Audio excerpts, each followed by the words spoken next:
അല്ലാഹു റബ്ബുൽ ഇസ്സ യമനിൽ നിന്ന് ഒരു കാറ്റിനെ നിയോഗിക്കും. പട്ടുപോലെ ആ കാറ്റ് മൃദുലമായിരിക്കും.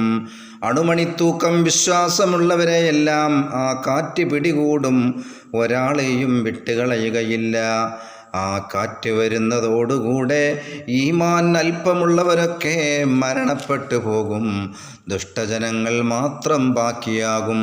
അല്ലാ എന്ന് പറയുന്ന ഒരാൾ പോലും ഇല്ലാതെ വരുമ്പോഴാണ് ഖിയാമത്ത്. ഹജ്ജ് ഇല്ലാതെയാകുന്നതാണ്, ഉംറ ഇല്ലാതാകും.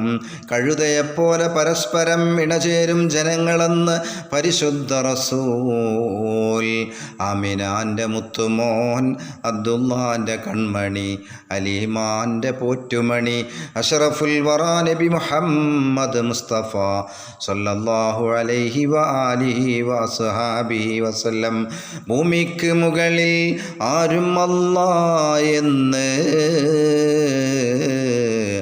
പറയാനൊരാളില്ലാതെ വന്നാലന്ന് ഊതും അലിയെ സൂറ് ഇസ്റാഫീലേ എന്നും പറഞ്ഞവരോടുടൻ ഇഖ്ലീലേ.